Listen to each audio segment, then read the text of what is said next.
eta ingeleseko 2 mintegitan ere. Bai, orduan gaur ikusiko duguna izango da lehenengoz Rosa Martin, Rosa Maria Martin ingeleseko mintegi batean sortutako bloga, eta bera ja hasi da erabiltzen ikasleekin eta kontatuko dugu apurtxo bere esperientzia. Egunon guztioi, hau da nik egindako blogaren aurkezpena. Eta nik esan behar dut, hasieratik ez nekan ideiarik blogak egitari buruz. Eta hasieratik nik pentsatu nuen sorta handia izan dudala aukera hau izateagatik blogak ikastekoa, edo egiten ikastekoa. Ni azken 2 urtetan, azken 2 ikasturtetan egon nahi San Antonio eskolan. San Antonio da Etxebarriko auzo bat, mendian dagoela, eta hemen ikusten dugu non dagoen kokatuta eskola. Da D ereduko eskola, baina auzoa guztiz erdalduna da. Ikasten artean, 70% bekaduna da, eta 40% udaletxeko gizarte zerbitzuen laguntzak jasotzen ditu. Bestaldetik, 2001 ikasturtetik ona ikaskomunitateak izeneko proiektuarekin aritu da eskola. Proiektu honeri esker, guraso askoren implikazioa oso baiezkoa eta nabarmena da. Edifizioari buruz ere, aipatu behar da, ez dela da dena primariakoa. Dago bananduta, beko solairua, dago erdiko erdia da lehen hezkuntzarentzat eta beste erdia DBH-rentzat, lehenengo solairua da DBH-koa eta goiko solairua eta LH-koa.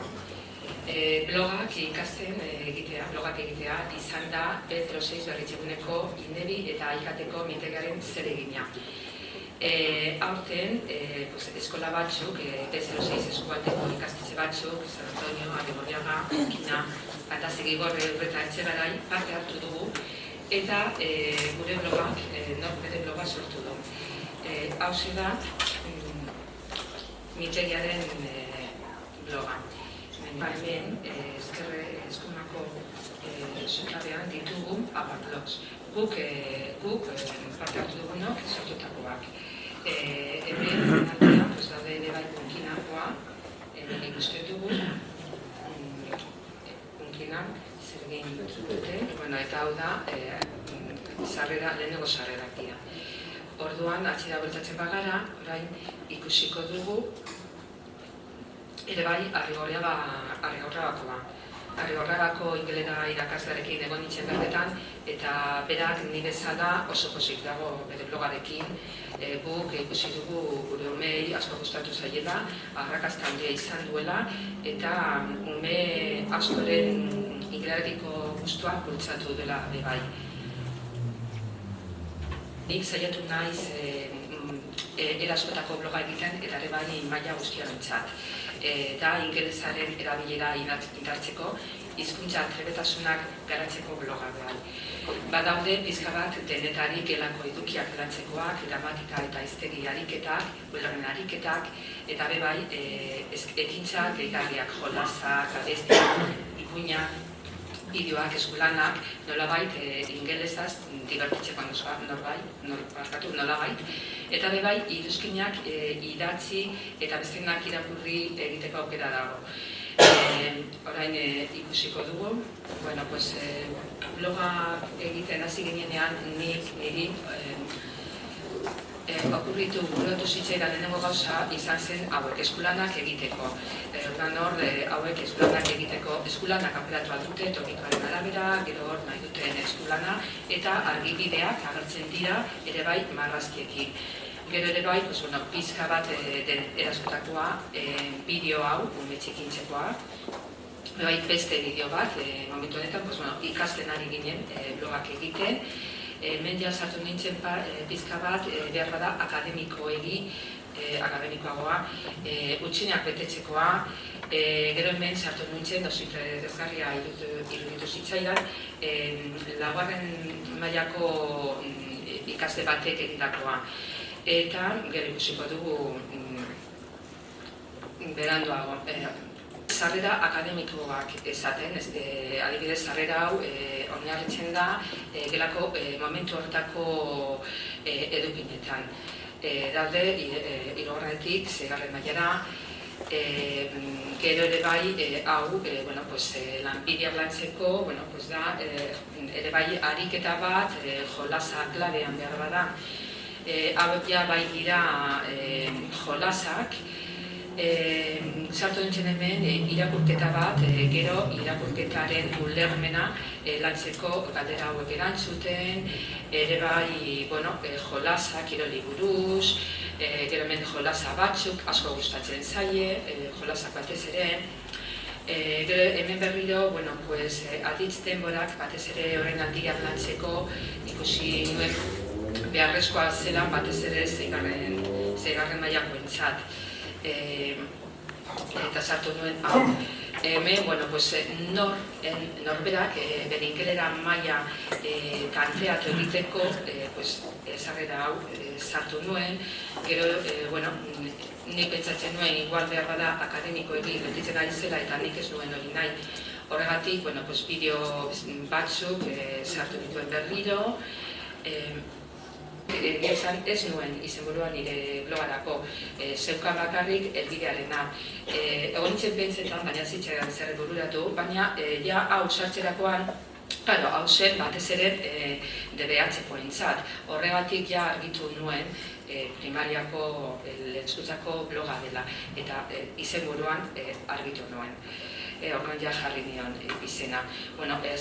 Gero joan naiz, testu mota desberdinetara, istorioak, hemen ere bai daude testu esplikatiboak, zientzia simpleak, kantak ere bai, hemen kantak entzuten, baina karako modukoan letrak ikusi altute, hemen ere bai daude txisteak eta asmakizunak, eta errazak.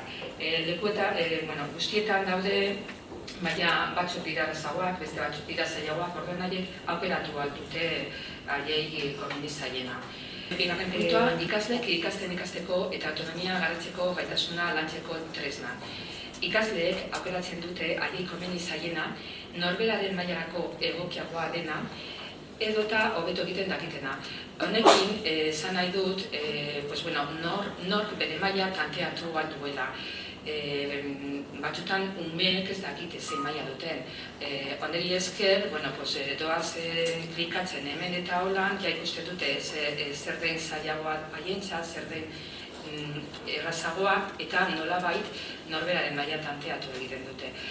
Orain ikusiko dugu adibide bat. Dena da, badaude maila desberdinak eta maila bakoitza barruan daude topiko desberdinak. Orduan umeek aukeratu dute, hobeto dakiten topikoa, eta haiek daukadan maila edo uste dutena, ezta? Ez da agertzen guztiz, orduan igual ezin dugu ikusten zen. Gero ere bai, komentarioei buruz nik konturatu nintzen, umeek ez zekiten haien iritzia eman. Esaten zuen lo justu, alak English, eta besterik ez. Orduan ikusi nuen beharra, saioaren hasieran, arbela zurian, dagoela bai informatika gelan, azaltzeko, lantzeko komentarioak, nola idazten ziren, nola idazten dira. Bai, saio hasieran eta saio guztietan. Eta, nik,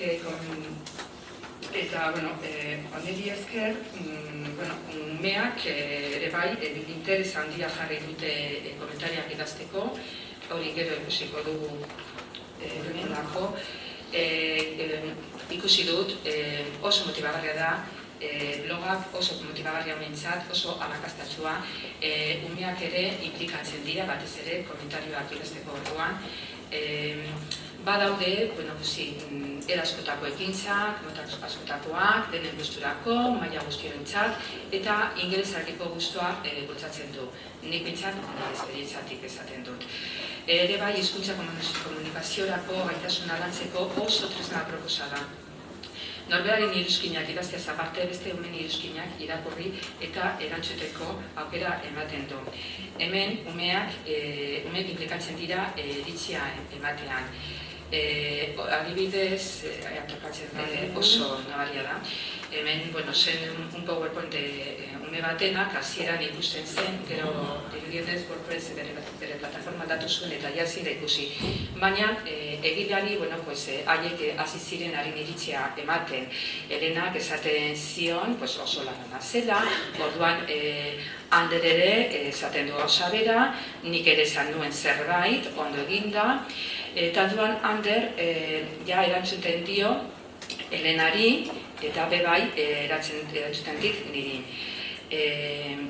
Gero badago beste bat ere, beste batek galdetzen du, gainera uste dut beste eskola batekoa dela, galdetzen du nola jolasten den. Orduan beste ume batek erantzun dio pikatu letretan.